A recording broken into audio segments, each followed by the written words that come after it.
Audio Jungle. Court में गया, उस पर स्टे लग गया। अभी भी हम यूपी सरकार से कह रहे हैं कि आप प्रिंसिपल्स ऑफ नेचुरल जस्टिस के खिलाफ नहीं जा सकते। आप जज नहीं है, आप कोर्ट नहीं है, आप नहीं तय कर सकते कि किसका घर तोड़ना नहीं तोड़ना। और अगर इलीगल कंस्ट्रक्शन है, जैसा आपका सवाल है, तो आपको नोटिस देना जरूरी है। आप नोटिस दीजिए उनको, उनसे पूछिए। आप ही अगर ऐसा तोड़ते जाएंगे तो फिर कोर्ट और अदालत की क्या जरूरत बाकी रहेगी। और ये डेमोलिशन नहीं है, बल्कि जितना जो सेंधवा में और मध्य प्रदेश में और एक खरगोन में और गुजरात में खंबाट में जो डेमोलिशन हुआ है और दिल्ली में जो हुआ है, मैं इसको एक मुसलमानों के लिए एक कलेक्टिव पनिशमेंट दिया जा रहा है, जो बगैर नोटिस के, बगैर उनका जवाब सुने आप एक कलेक्टिव पनिशमेंट दे रहे हैं। और भारत के कानून के लॉ के जुरिस्प्रूडेंस में एक नया जुरिस्प्रूडेंस शुरू हो गया, बुलडोजर जुरिस्प्रूडेंस। तो ये मेरा इस आपके सवाल का जवाब ये है। What is your opinion about politics and elections being held on religious issues? What is my opinion on politics and elections? Being held on religious issues. धर्म आधारित क्यों चल रहा है? सिविक इश्यूज बहुत सारे हैं अपने हिंदुस्तान में। वो सब्जेक्ट छोड़ के रिलीजियस बेस क्यों बनाया जा रहा है? जैसा मेरे साथी ने पूछा कि किसी ने स्पीच किया। नहीं, इसका भी जिम्मेदार औरंगजेब है।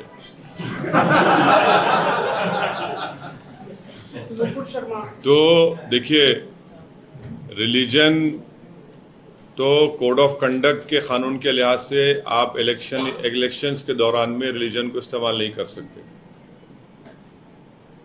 मगर उसमें एक्सेप्शन क्या है कि आप हिंदुत्व के ऊपर वोट मांग सकते, किसी और के नाम पर अगर आप मांगेंगे तो आप वायलेशन करेंगे कोड ऑफ कंडक्ट का।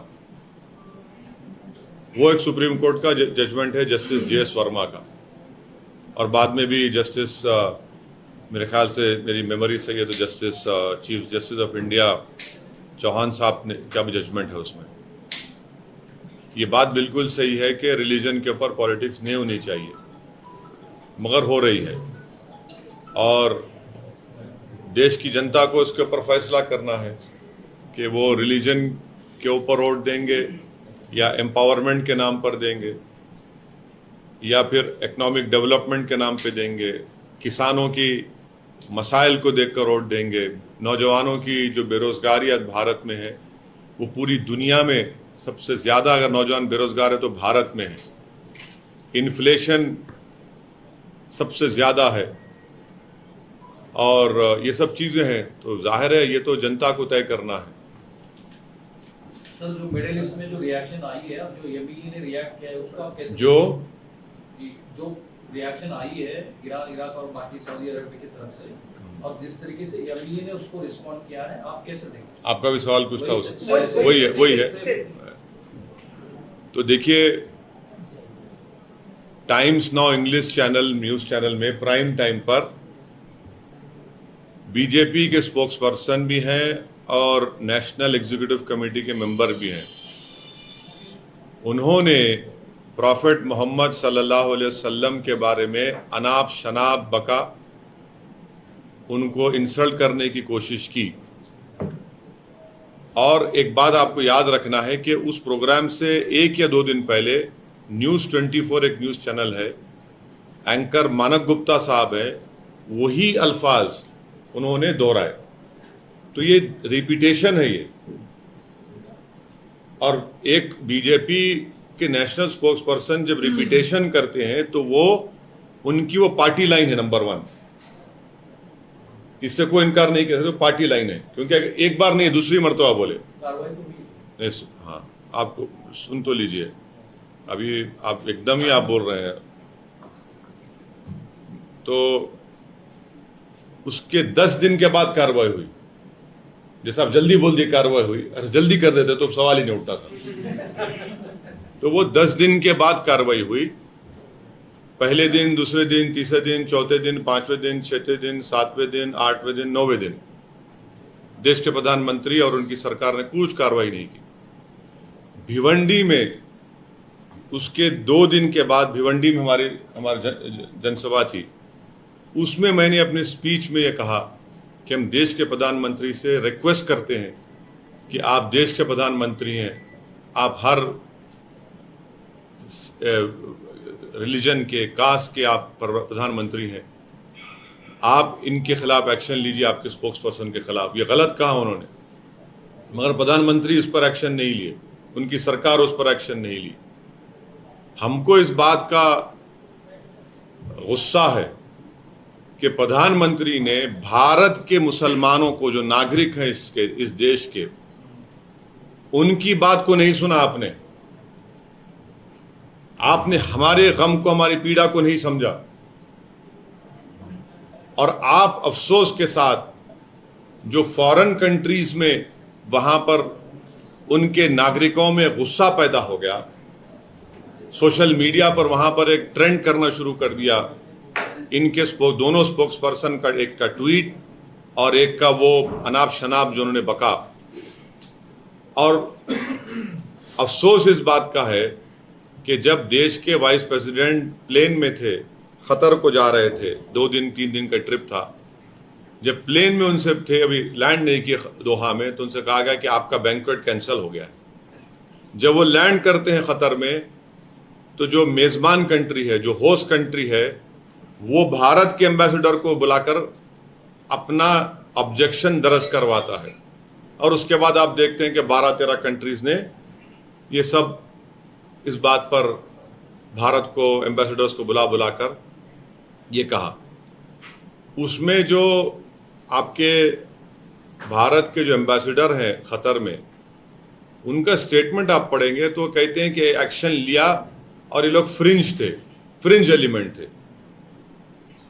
आप बताइए कि कोई नेशनल पार्टी का, रूलिंग पार्टी का, जिसके 300 से ज़्यादा एमपी हैं लोकसभा में, जो भारत के बहुत प्रदेशों में उनकी सरकार है, वो फ्रिंज होगा क्या? कैसे फ्रिंज होगा वो? और मुझे इस बात की सख्त ऑब्जेक्शन है कि एक एम्बेसडर का काम ये नहीं है कि किसी को फ्रिंज बोले, किसी को वो बोले। एम्बेसडर तो आता है, जैसा आपने कहा कि एमईए के तहत आता है, वो ऐसा बिहेव करे सा कोई बीजेपी पार्टी का स्पोक्स पर्सन है वो। चाइना में होता है, चाइना का जो सीपीपी का मॉडल है, उसमें कोई ऑफिसर अब बगैर पार्टी का बनता ही नहीं है। फिर उसके बाद आपने उनको दुनिया को और हमारे आंखों में धूल झोंकने के लिए आपने उनको सस्पेंड कर दिया, एक को पार्टी से निकाल दिया। वो आपकी नेक नियति को ज़ाहिर नहीं करता। अगर आप उनके उस भाषा को गलत मानते हैं, उनके ट्वीट को गलत मानते हैं, तो सरकार की जिम्मेदारी है कि वो उनको केस बुक करे, उनको अरेस्ट करवाए, उनको जेल को भिजाए।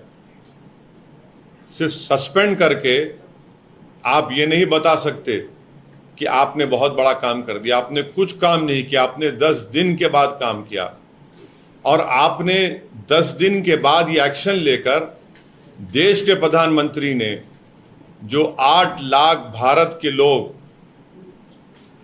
इन गल्फ कंट्रीज में काम करते हैं, उनको बड़ा परेशान कर दिया उन्होंने। अगर वहां पर उनकी सिक्योरिटी नहीं होगी, उनकी सेफ्टी नहीं होगी, तो देश के प्रधानमंत्री की जिम्मेदारी है। आप यहां पर इस तरह के अपने स्पोक्स पर्सन से पूरी इजाजत के साथ वो बकवास बोलते हैं, अनाप शनाप बकते हैं एक रिलीजन के खिलाफ।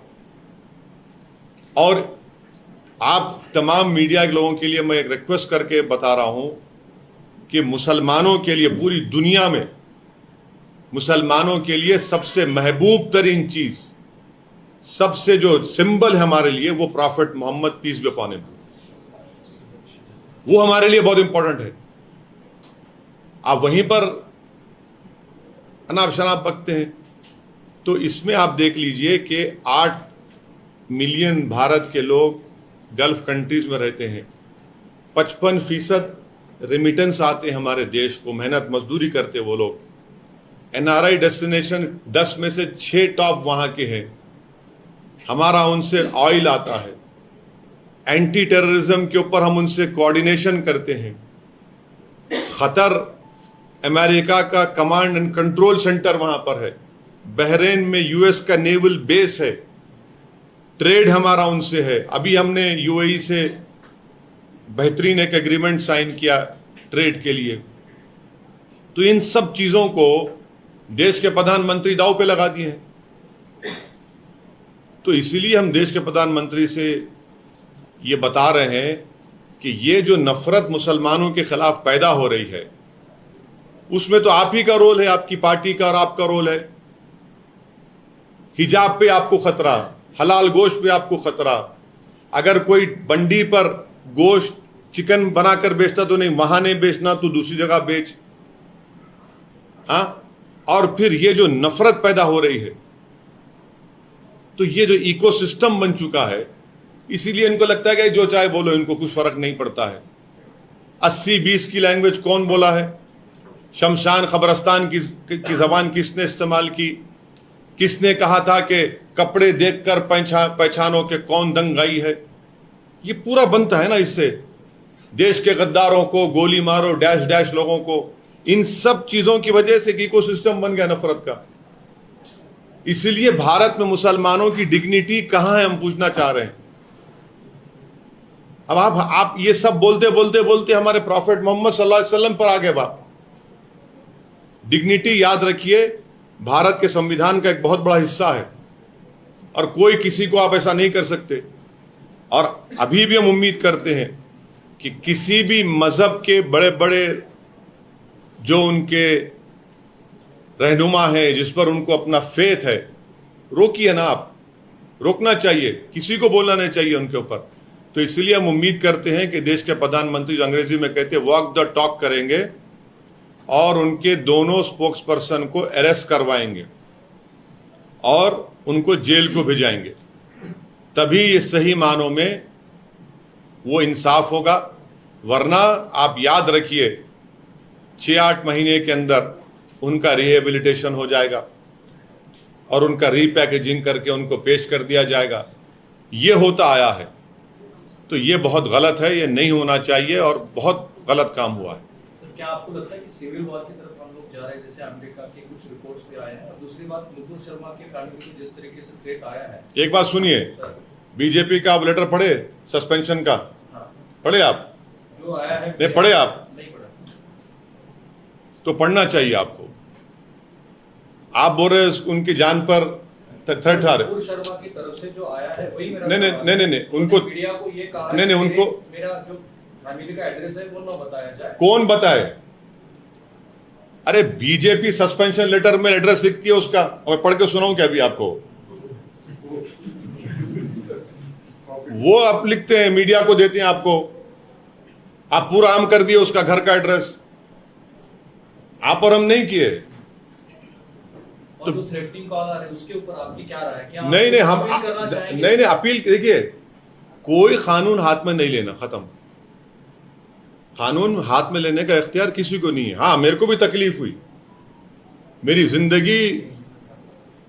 जिंदगी जो है मेरे रसूल के लिए कोई अहमियत नहीं रखती। मैं उनके नाम का सदका खाता हूं, मगर मैं पुलिस में जाकर कंप्लेन किया। हैदराबाद में जाकर हम कंप्लेन किए, एफआईआर दर्ज हुआ। फिर हमारे स्टेट के पुलिस के लोग हमको पूछे कि हैदराबाद में एक आदमी है जो उनको थ्रेट किया, उनको बोला कि उनके सर पर इनाम रख दिया था। हम बोले एक्शन लो आप। उसके खिलाफ केस बुक हुआ, उसको जेल में भिजाया गया हैदराबाद में। ये बोलते हैं ना, इसको आप वो करिए, आप करिए, क्यों नहीं कर रहे आप? और हम तो महाराष्ट्र सरकार से ये बोलेंगे कि आप उसको जाकर अरेस्ट करिए ना, आप तो सत्ता में है यहां पर। भाई शरद पवार साहब के खिलाफ कोई बोला तो जाकर आप थप्पड़ मार के उसका इनक तोड़ देते। कोई फिल्म एक्ट्रेस बोली तो उसको आप जेल को भिजा दिए। उद्धव ठाकरे के खिलाफ कोई बोला तो सैनिक जाकर इंक फेंकते, उसका गड़बड़ कर देते। ये करो ना भाई, आप क्यों क्वेश्चनिंग करते? भिजाओ ना, जाओ ट्रांजिट वारंट लेकर जाओ, लेकर आओ मोहतरमा को यहां पर, करिए ना, आप करना चाहिए आपको। क्यों? सिविल पंजाब वाला के सवाल गायक पूछा था सिद्धू मैंने, की- सिविल वाला एक सवाल पूछा था जो अमेरिका की डिफेंस सेक्रेटरी का जो रिपोर्ट्स आया है, कौन से अमेरिका सेक्रेटरी का डिफेंस? जो अमेरिकन का अभी जो करंट गवर्नमेंट है उसमें हिंदुस्तान में जिस तरीके से अटैक हो रहे हैं, मैंने सवाल ये पूछा कि क्या सिविल वॉर की तरफ वो डिबेट हो रही है? सुनिए, अगर मैं पढ़ा होता तो जरूर उस पर तबसरा करता। मैं, आपने मुझे कहा, इंशाल्लाह कल सुबह में पढ़ूंगा। मगर एक रिपोर्ट है जो आपको पढ़ना चाहिए, वो है अमेरिका की स्टेट डिपार्टमेंट ने रिलीजियस फ्रीडम रिपोर्ट जारी करती है हर साल। 3 साल से भारत को वो कंट्री ऑफ कंसर्न में डाल रहे हैं। पिछले हफ्ते वही तो आया। नहीं, रिलीजियस फ्रीडम की रिपोर्ट है, कंट्री ऑफ कंसर्न में डाल रहे हैं। ये कि हमारी क्या हमारा स्ट्रेटेजिक रिलेशनशिप है अमेरिका से 3 साल से, और वो पढ़ते हैं दुनिया में सब लोग रिपोर्ट को। तो इस पर क्या करेंगे? आप बोलते हैं वोट बैंक पॉलिटिक्स, ये कोई जवाब है? अब जो कुछ भारत में हो रहा है ना, ये नॉर्थ कोरिया चाइना नहीं है, ये सब दिखता है पूरी दुनिया में क्या हो रहा है क्या नहीं हो रहा है। अमेरिका जिससे हमारे क्लोज रिलेशनशिप है, उनकी रिपोर्ट है कि कंट्री ऑफ कंसर्न में इंडिया को डाल रहे हैं। तो ये मोदी सरकार को इसको देखना पड़ेगा कि क्यों अमेरिका कंट्री ऑफ कंसर्न में डाल रहा है। हमारे फॉरेन मिनिस्टर बोलते हैं इंडियाज इंटरनल मैटर्स है, इंटरनल मैटर्स। फिर ये कैसा हो गया भाई? फिर ये कैसा हो गया बताइए? इतने 12-12, 13-13 कंट्रीज भारत के, ये आप बीजेपी के स्पोक्स पर्सन के ऊपर तबसरा कर रहे हैं। सर सिविल वॉर पे जवाब नहीं दिया। मैं रिपोर्ट नहीं पढ़ा। सर पंजाब के सिद्धू उनको पूछना, मैंने पूछा। समान नागरिक कायदा जो है अभी सब चल रहा है, ये जगह पे सब आने वाले हैं, तो आपको क्या कहना है उसके समान नागरिक कायदे के बारे में? Uniform civil. देखिए, यूनिफॉर्म सिविल कोड के ताल्लुक से जब लॉ कमीशन ने, पिछला लॉ कमीशन ने हम सवालात, ओपिनियन पूछे, तो हमारी पार्टी की तरफ से हम लिख कर दिए थे कि यूनिफॉर्म सिविल कोड की भारत में जरूरत नहीं है। और हमारा मानना यह है कि भारत की खूबसूरती उसका कल्चर है, उसका मल्टी कल्चरल है, मल्टी लैंग्वेज है, मल्टी रिलीजियस कंट्री है, भारत की खूबसूरती है। आप यूनिफॉर्म सिविल कोड की बात करते हैं तो ये हमारे संविधान के पार्ट 4 का हिस्सा है। उसमें शराबबंदी का भी जिक्र है। बंद कर दो ना शराब, आप बंद कर दो। नहीं बंद करेंगे क्योंकि जो वो यूनिफॉर्म सिविल कोड की बात कर रहे हैं वो शराबबंदी की बात नहीं करेंगे। इसलिए नहीं करेंगे कि शाम में 7 बजते की टून होना है उनको। आप बंद करो ना भाई। डायरेक्टिव प्रिंसिपल में कहा गया शराब के ऊपर आप शराब नहीं बंद करते। उसी डायरेक्टिव प्रिंसिपल में कहा गया कि देश के जो रिसोर्सेज हैं वो देश के नागरिकों में इक्विटेबल डिस्ट्रीब्यूट होनी चाहिए। अब आप जानते हैं कि देश की 45% दौलत 10 लोगों के पास है। वो क्या वो डायरेक्टिव प्रिंसिपल के खिलाफ नहीं जा रहे हम। अनएम्प्लॉयमेंट का जिक्र डायरेक्टिव प्रिंसिपल में, पूरे विश्व में अगर सबसे ज्यादा अनएम्प्लॉयमेंट है तो भारत में। आप वो डायरेक्टिव प्रिंसिपल को भूल जाते हैं आप। अब आप डायरेक्टिव प्रिंसिपल की, आप यूनिफॉर्म सिविल कोड की बात कर रहे हैं। क्या कोई महाराष्ट्र का आदमी जाकर हिमाचल प्रदेश में एग्रीकल्चर लैंड खरीद सकता? नहीं खरीद सकता, नहीं खरीद सकते आप जमीन को।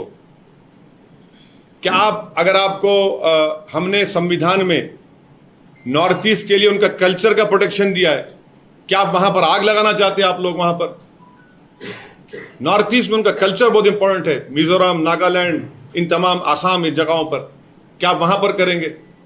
फिर आसाम के मुख्यमंत्री बोलते ए मुसलमान 2-3 शादी कर। अरे भाई प्रूफ बताओ। जो 2004 और 5 में नेशनल फैमिली हेल्थ सर्वे हुआ था, उसमें देख लो हिंदू मुसलमान बराबर के 2-2 शादियां कर रहे वो लोग। आप बोलते हैं शादी, अरे कहां शादी कर रहे? फिर कोई बोलता नहीं यूनिफॉर्म सिविल कोड लाओ, नहीं तो मुसलमान बच्चे बहुत पैदा कर रहे, वो भी झूठ। क्योंकि अभी जब latest national family health survey आया, जो TFR रेट मुसलमानों का 10 या 15 साल पहले था, वो गिरावट आई, उसमें बहुत गिरावट आई। अब यूनिफॉर्म सिविल कोड की आप बात करें, हमको बताइए जो हिंदूज को हिंदू अनडिवाइडेड फैमिली में टैक्स रिबेट मिलता, भाई मुझे क्यों नहीं मिलता? क्रिश्चियंस को क्यों नहीं मिलता? क्या वो राइट टू इक्वालिटी के खिलाफ नहीं है भारत के संविधान के? क्या आप उसको सबको देंगे क्या टैक्स रिबेट? और फिर आप यूनिफॉर्म सिविल कोड की बात करेंगे तो क्या वो दयाभागा स्कूल ऑफ थॉट होगा या मिताक्षरा स्कूल ऑफ थॉट पर होगा? बताइए आप, सतपति रहेगा या निकाल देंगे आप? ये कहां देश को कहां ले जा रहे हैं आप? गरीबी बेरोजगारी मुकद्दर बन गया भारत के नौजवानों का। इस देश का सबसे बड़ी ताकत उसका डेमोग्राफी डिविडेंड है। 60% जनता जो है 40 साल के कम उम्र की है। आप उनको रोजगार पे लगाओ, काम पे लगाओ, उनको कुछ करो। तो मोदी जी बोलेंगे मैं लाभार्थी कर दिया। अरे भाई एक नौकरी नहीं है उनको नौकरी कुछ करो आप, कुछ नहीं।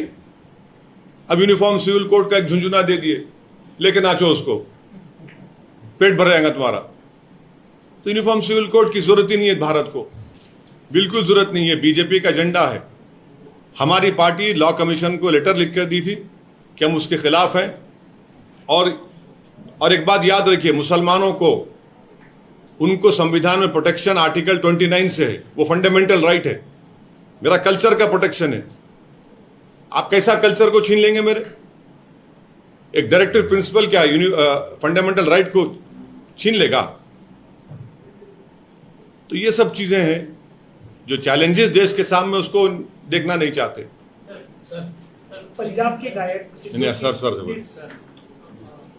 सर जिसे देश की जो धर्मांध शक्ति को रोकने के लिए आदरणीय प्रकाश आंबेडकर साहब हो या आप सब मिलकर लोकसभा चुनाव के लिए आए थे।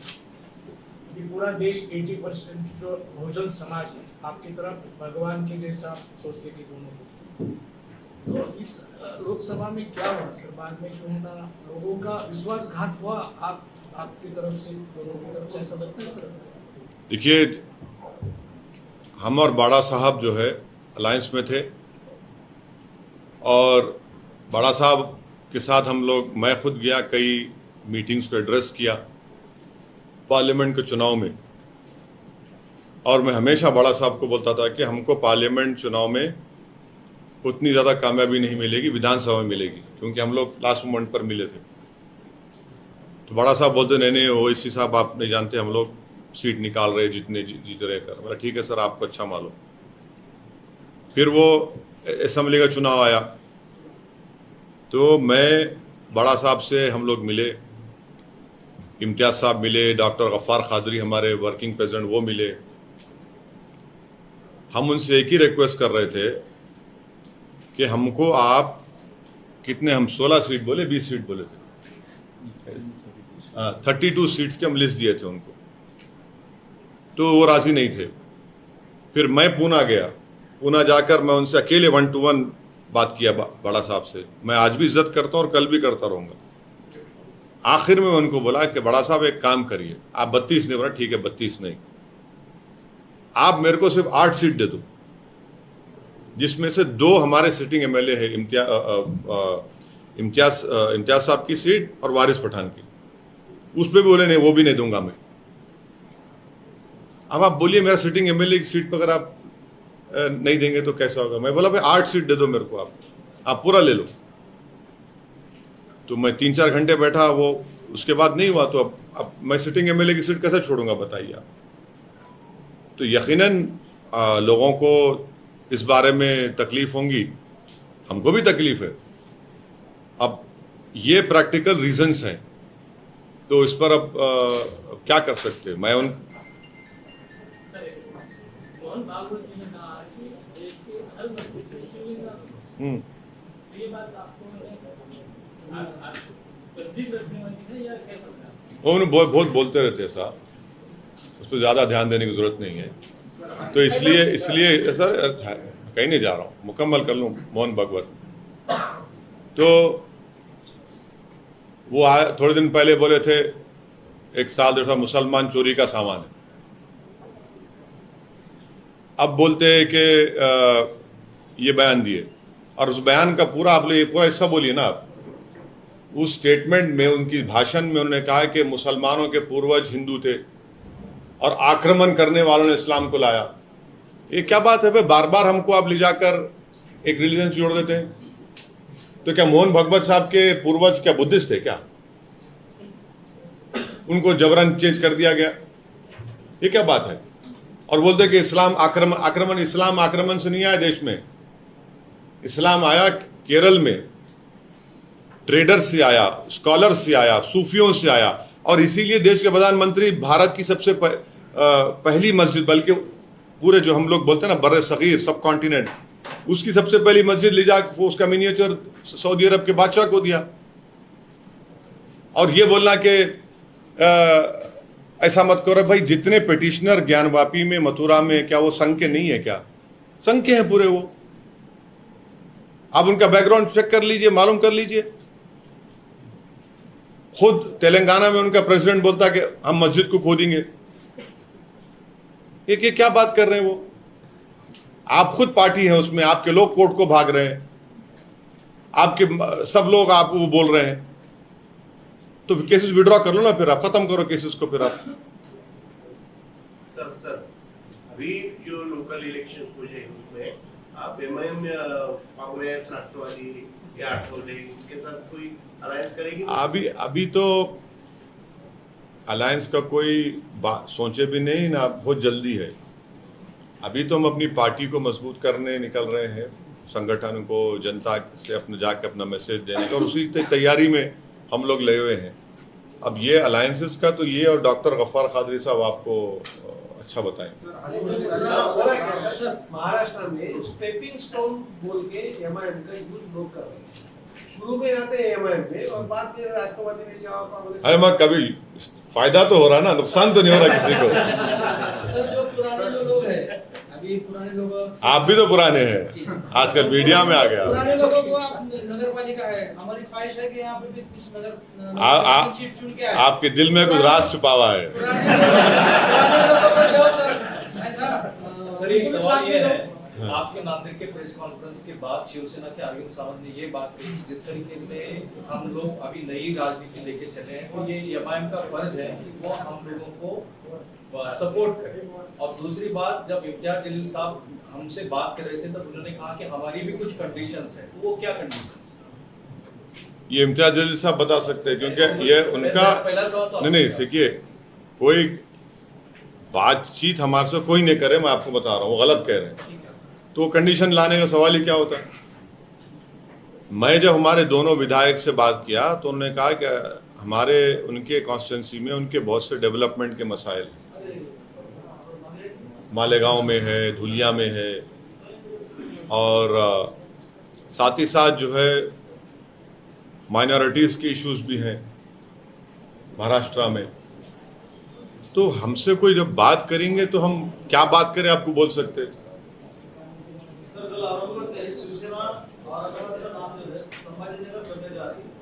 आपको कैसे मालूम? ये बात पिछले हफ्ते से चल रही है, और जो खैरे साहब हैं उन्होंने वैसे ही मीडिया को कहा है कि ये बात पूरी हो गई है, उस्मानाबाद का भी नाम चेंज होगा और औरंगाबाद का भी चेंज होगा। अब बोलते हैं खैरे साहब, अल्लाह उनको सेहत दे। हैदराबाद सामूहिक बलात्कार के मामले में, हैदराबाद सामूहिक बलात्कार के मामले में भाजपा के एक विधायक ने टिप्पणीजनक वीडियो और नाबालिग लड़की की फोटो और वीडियो सबूत के तौर पे, वो जान दीजिए, वो छोड़ दीजिए, उसमें बहुत देखिए, इतना ही कहूंगा कि वो हीनियस क्राइम है। आपका पुतला जलाने पे यहाँ पे आप प्रोग्राम दे रहे हैं, और जो कार्यकर्ता लोग हैं उनको आप सच्चा मिश्रों ने काम किया है, उनको बाजू को हटा रहे हैं। पुतला जलाने मेरा जलाया है ना? अरे बहुत अच्छा है ना। नहीं आप देखिए, सुनिए, ऐसा है ना, हमारा नहीं सुनिए, पुतला जलाए तो बलायात जाते कहते जलाना चाहिए, क्या बात है? मैं क्यों जलूंगा? मैं जलाओ, कोई बात नहीं, बहुत अच्छी बात है। राज्यसभा के बारे में क्या सर? राज्यसभा बोल दिया ना, अभी 3 मरतबा फिरा के पूछ रहे थे मेरे को।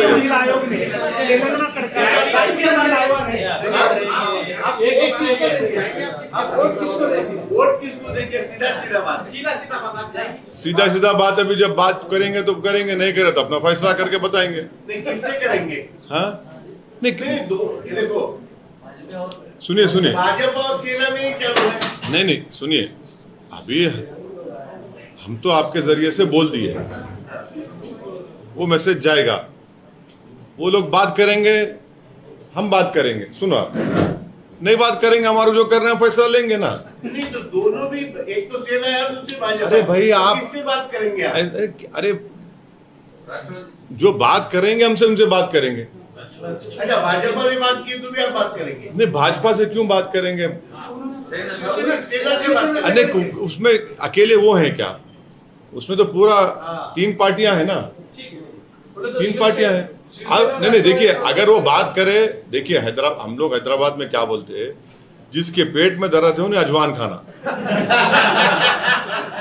मैं खाया तो आपका दर्द कैसा कम होगा, पेट का दर्द? कोरोना कोविड में सबसे ज्यादा और गरीब लोगों को बहुत तकलीफ है, इस बारे में क्या बोले आप? कोरोना कोविड जो है महामारी, जो इस पीरियड में सबसे ज्यादा और गरीब लोगों को बहुत तकलीफ है, सेंट्रल गवर्नमेंट हो या स्टेट गवर्नमेंट, बहुत तकलीफ है। इसके बारे में नहीं, कोविड में मैं तो पार्लियामेंट में खड़े होकर कहा कि भारत में 40 लाख लोग मरे, इसमें कोई डिनाई नहीं कर सकता। ये सब ये डेटा दे रहे ना, वो 3 लाख, ये सब बकवास है। कब्रिस्तान भर गए, शमशान भर गए, लकड़ियां नहीं थी, जमीन नहीं थी दफनाने के लिए, लकड़ियां नहीं थी जलाने के लिए, अस्पताल में कोई इलाज नहीं था, पूरे देश में माहौल था ऐसा ही। और मेरा आज भी मानना है कि सेकेंड वेव आने से पहले अगर 2021 जनवरी, आपको याद दिला रहा हूं, 2021 जनवरी में हमारी क्रिकेट टीम ने ऑस्ट्रेलिया में टेस्ट मैच जीता था, तो उस वक्त बीजेपी की नेशनल एग्जीक्यूटिव कमेटी ने 2 रेजोल्यूशन पास किए थे। एक भारत की क्रिकेट टीम को मुबारकबाद, दूसरा देश के प्रधानमंत्री को मुबारकबाद, उन्होंने कोविड को हरा दिया। सेकेंड वेव जब आए, नहीं, सेकेंड वेव आने से पहले दूसरे कंट्रीज ने, यूएस ने, यूके ने, जापान ने, कनाडा ने, उन्होंने वैक्सीन का ऑर्डर प्लेस कर दिया था। हम लोग कब प्लेस करते हैं? हम लोग सब तमाशा होने के बाद, जो 21 में हम लोग, जनवरी 21 में शुरू हुआ, तो 2020 अगस्त में ये कंट्रीज ने अपना वैक्सीन ऑर्डर प्लेस कर दिया। हम जनवरी में ऑर्डर प्लेस करते हैं वो पुणे की कंपनी को, तो उसकी वजह से लोगों में मौत हो गई पूरा। अगर पहले वैक्सीन का ऑर्डर कर देते, सब चीज कर देते, तो बहुत से लोगों की मौत नहीं होती थी। तो ये आपकी बात सच है, मगर ये बहुत बड़ी नुकसान सबका हुआ। बहुत से परिवार ने, खानदान ने अपने माँ को, भाई को, वालिद को, पतियों को, सबने खोया। सोनिया गांधी ईडी की हाँ, जात धर्म के नाम पर कोई बोलता है तो उस पर खटला दायर किया जाता है। हाँ, फिर सरकार ये ऐसा अपने को बोलने को हक नहीं है, जो अपने जात पर बात करे उसको हक नहीं है। नहीं, आप बराबर बोलिए, मगर आप किसी को नीचा मत दिखाइए। आप किसी को नीचा मत दिखाइए और किसी को ये मत बोले कि ऐसा इंसल्ट करना, ये तो गलत है ना। फ्रीडम ऑफ एक्सप्रेशन है, अभी बस है ना, हो गया ना। लास्ट सवाल अरे नहीं, आप ठहर जाइए। अब असद मंत्री साहब ने बोला था कि हम जुल्म सह लेंगे, लेकिन देश के अखंडता पे हम आंच आने नहीं देंगे। तो क्या कौम को एक जुल्म सहने के लिए तैयार करने की कोशिश कर रहे हो क्या? देखिए, भारत के संविधान में राइट टू लाइफ एक फंडामेंटल राइट है, डिग्निटी एक फंडामेंटल राइट है। तो मैं अपनी डिग्निटी को नहीं खो सकता, ना खोने दूंगा। मेरी सबकी जिंदगी भारत में, उसकी life, right to life fundamental right है। तो फंडामेंटल राइट से डिमांड करते हैं कि किसी पर जुल्म ना हो, और अगर जुल्म होता है तो रूल ऑफ लॉ प्रिवेल होना चाहिए। मैं कोई मुसलमान, भारत में कोई एक चमन नहीं है कि हर कोई चल के चले जाएगा मुझ पे से। हम सब बराबर हैं। मेरी भी जान की उतनी कीमत है जितना दूसरे लोगों की जान की कीमत है, मेरी भी डिग्निटी है। तो ये कॉन्स्टिट्यूशन का प्रोविजन है, तो हमको उसको देखकर बात करनी चाहिए। और मेरा मानना यह है कि कोई भी हमारे को जुल्म नहीं कर सकता, ना करना चाहिए। जुल्म करेगा तो हम कानून का इस्तेमाल करेंगे, उनके खिलाफ मुकदमा, गुनाह दर्ज कराएंगे, और हम खामोश नहीं बैठेंगे। आप ऐसा नहीं कर सकते, किसी पे जुल्म कह सकते। जुल्म होता क्यों? जुल्म इसलिए होता क्योंकि सत्ता में बैठने वाले जुल्म की इजाजत देते।